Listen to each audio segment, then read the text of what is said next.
Entonces, la transformación no va a pasar desde arriba, ¿no? Va a pasar en esas relaciones, en las aulas, en esas relaciones, en las escuelas, en esas relaciones con las comunidades escolares.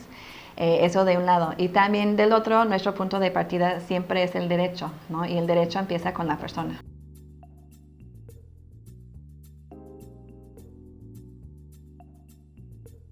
Lo que vimos en el caso de Citlali es lo que nosotros llamamos la acumulación de exclusiones.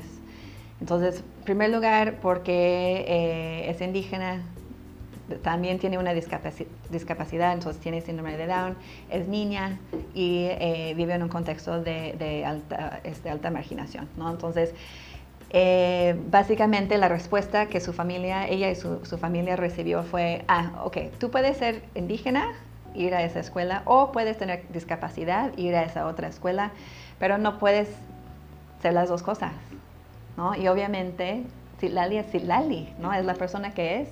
Y un sistema que trata de categorizarla y decir que tienes que decidir, ¿no? Es un sistema que siempre va a excluirla de poder ejercer su derecho.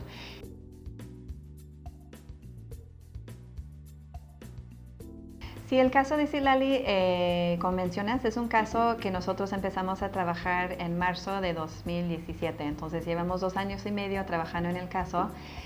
Y ya por fin llegó a la segunda sala de la Suprema Corte el fallo el 23 de octubre, que es un fallo histórico, y histórico no solo porque garantiza a Citlali su derecho a la educación, pero también porque la Suprema Corte reconoce que el sistema educativo tiene que adaptarse a la persona y no al revés. Entonces eso para nosotros, justo en este momento, con la reforma en mayo al artículo 3, cuando se elevó, ¿no? Como por primera vez aparece la palabra inclusión como uno de los criterios y principios de educación en México.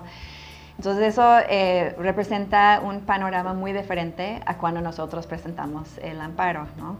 El gobierno federal tiene que presentar para el próximo lunes, el 11 de noviembre, una estrategia nacional de inclusión educativa. Eso también salió en uno de los transitorios, el transitorio 18 de la reforma del artículo 3.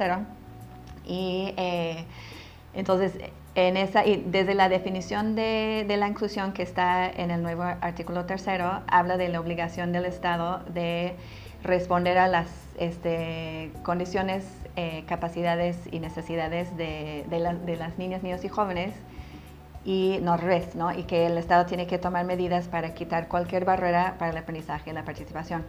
Entonces, todo eso es como un marco muy importante para entender el caso de Citlali, porque, como digo, es un marco en papel que es muy diferente. La realidad sigue siendo lo mismo.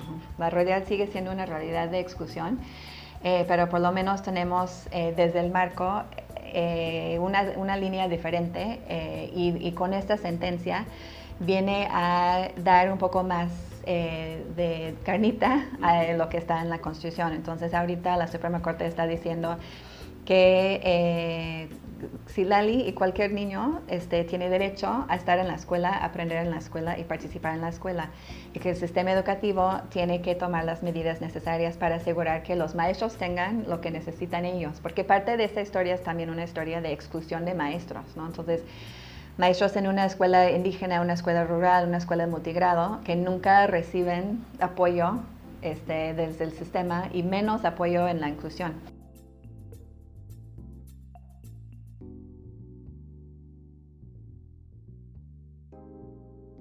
Sí, lo que nosotros vemos en el presupuesto, porque como mencionas, sin recursos realmente podemos tener como muchas buenas aspiraciones, buenos deseos en papel, pero si no hay recursos, difícilmente vamos a concretar esas aspiraciones en acciones concretas. Entonces, aquí desafortunadamente lo que nosotros vemos desde el proyecto del presupuesto para 2020 es un presupuesto que no refleja en ningún sentido la voluntad política necesaria para cumplir con esas obligaciones del Estado en cuanto a la educación inclusiva. Pero lo que vemos en el presupuesto, por ejemplo, en el tema de formación docente, es un recorte, pero dramático y fatal, ¿no? En recursos para las normales es el presupuesto más bajo en esta década. Entonces tendríamos que regresar al siglo pasado para ver un presupuesto así tan bajo de inversión en las escuelas normales. Es más o menos 265 millones de pesos. 262 millones de pesos y tenemos 265 normales. Entonces, menos de 1 millón por normal.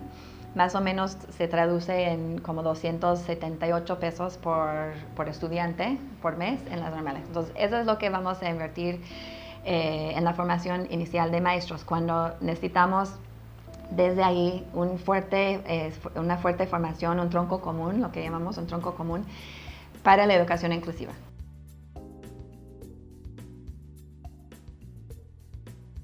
Sí, ese es un tema que nosotros hemos estado trabajando básicamente desde que nació Mexicanos Primero, tratando de entender dónde van todos los recursos, porque también desde Mexicanos Primero hablamos de presupuesto, de un lado, pero siempre decimos que presupuesto es un primer paso, ¿no? Porque presupuesto es como ley, ¿no? Es lo que está en papel.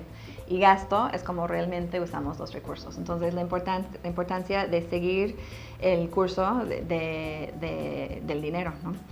Y sí, lo que identificamos en el estudio que hicimos hace muchos años, ¿no? Es que el gasto es ineficaz, es inequitativo, ineficiente, corrupto, opaco. Y hemos buscado con otros trabajar para transparentar más. Entonces ya tenemos una nómina docente federal transparente. En los estados todavía no está transparente, es tema que seguimos trabajando, que el capítulo aquí ha estado involucrado en esa búsqueda de transparentar la nómina docente estatal. Y también, bueno, el famoso tema de los comisionados sindicales, de los aviadores. Entonces, por lo menos en la nómina federalizada tenemos evidencia de que ese tema no se ha resuelto, pero ha bajado mucho, ¿no? Entonces, en algún momento estábamos gastando como 35 mil millones de pesos en personas que no estaban en las escuelas, y ahorita hablamos de, ¿no?, 200 millones, algo así. Entonces ha bajado muchísimo.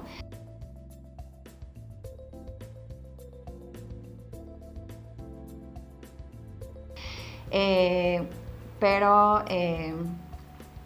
aún así hay otras cosas que nos preocupan, porque por ejemplo en el tema del presupuesto y cómo funciona, en educación hay 4 bolsas grandes, ¿no? Que es la bolsa para básica, para media superior, para superior, y hay otra bolsa que se llama otros servicios educativos. Esa bolsa es la bolsa que más nos preocupa, porque en el presupuesto en los niveles hay programas y cada programa tiene reglas de operación. Y dentro de esas reglas de operación hay algunos puntos de transparencia. Siempre podemos mejorar, pero hay criterios sobre en qué pueden gastar y hay auditorías. Entonces, en ese sentido han ido mejorando cómo gastan. Pero en esta otra bolsa de otros servicios educativos no hay reglas de operación, no hay transparencia. Es una bolsa discrecional y es una bolsa que crece cada año durante el gasto. Entonces, por ejemplo, en 2018...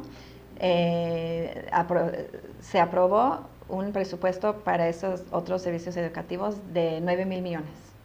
Se gastó como más de 30 mil millones. Y hay un programa en particular, que es el programa U080, que nosotros este año vamos por este programa, que es un programa que apoya la operación de la educación en las entidades. Pero ese sí es un programa de uso casi completamente discrecional, que crece cada año. Las ampliaciones o el sobre ejercicio es alrededor de 30 mil millones de pesos, que es, ¿no? El presupuesto de todo básica son 57 mil millones de pesos.